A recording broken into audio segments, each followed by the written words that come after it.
the execution of child offenders is in contravention of international law and fundamental standards of human rights.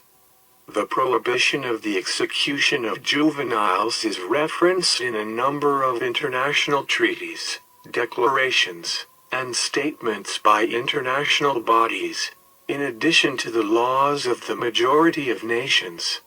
Only a handful of states have put to death people who committed their crimes when they were under 18, a politically changed practice in America and internationally.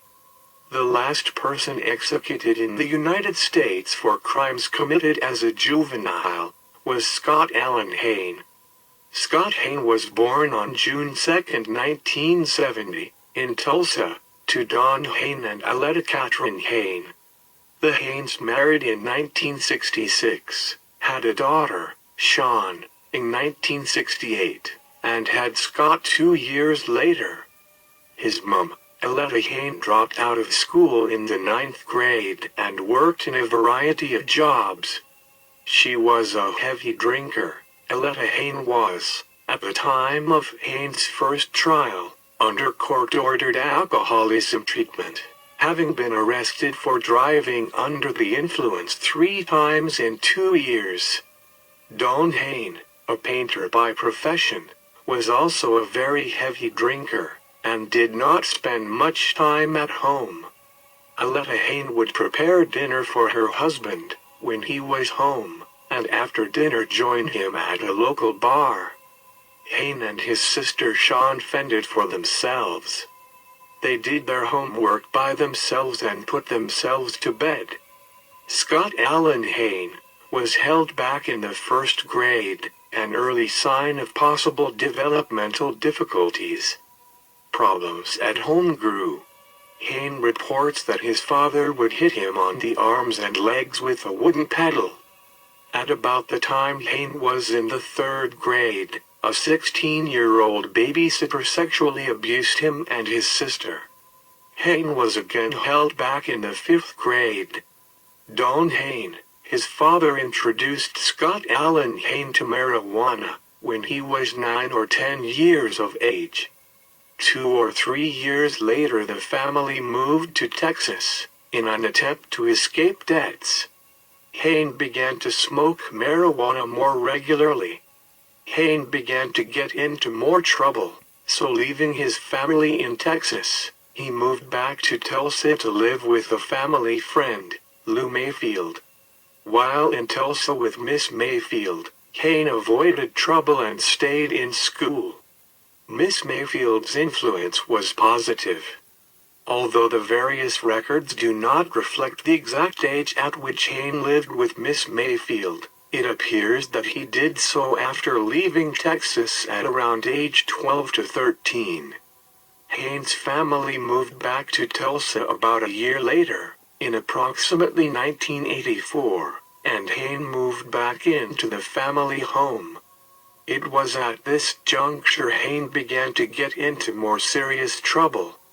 In May 1984, Scott Allen Hain was charged with grand larceny and knowingly concealing stolen property. He was adjudicated a delinquent and placed on probation. During the next year, when Hain was about 14 to 15 years old, he was often in the juvenile courts for various offenses such as trespassing, theft, and unauthorized use of a motor vehicle. Placement in various juvenile facilities was attempted, but Hain often walked away. In September 1985 he was formally placed in the custody of the Department of Human Services, and a month later incarcerated at the Raider Treatment Center in Sand Springs. Hain's progress at Raider was poor. In February 1987, Scott Allen Hain was absent without leave from Raider. While AWOL, Hain and his father were involved in a burglary. Although the burglary charges were dropped, Hain was returned to Raider for treatment. He went absent without leave from Raider in March 1987, but was caught and returned. He then went AWOL again, for the last time, in July that same year. Hain went with his father to Kansas, where his father found work for Hain in a warehouse. Hain would steal items from the warehouse and give them to his father, who sold them in a bar across the street from where Hain and his father were living. Police questioned them about their activities, and they quickly returned to Oklahoma. On October 6, 1987, Scott Allen Hain and Robert Lambert carjacked an automobile in Tulsa that was occupied by Michael Houghton and Laura Sanders. Hain and Lambert eventually stopped the car, robbed Houghton and Sanders, and placed them in the trunk of the car. Hain set fire to the car, which resulted in Houghton and Sanders' deaths. Hain was 17 years old at the time of the murders. Hain and Lambert were arrested on October 9, 1987. At trial in 1988, they were both convicted of capital felony murder and sentenced to death by lethal injection. In 1994, an appeals court determined that because the jury had not been told of the possibility of a life sentence without any chance of parole, Hain was entitled to a new sentencing hearing. At the resentencing hearing, the new jury again sentenced Hain to death for the murders. All of Hain's subsequent appeals were eventually dismissed, and in February 2002 the United States Supreme Court refused to hear his appeal, which was based on arguments of unconstitutionality executing juvenile offenders. In February 2003, the U.S. Supreme Court overturned a stay of execution that had been put in place by the 10th Circuit Court of Appeals, and Hain was executed by lethal injection at the age of 32. On April 3, 2003.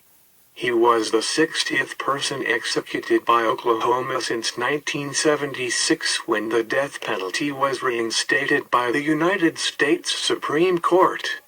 Hain's partner, Lambert, who had been convicted and sentenced in 1994, was retried, convicted and sentenced again to death. In 2005, however, Lambert's case went to the Oklahoma State Court of Criminal Appeals, where the court ruled him mentally retarded. Lambert will serve a life sentence in prison without the possibility of parole.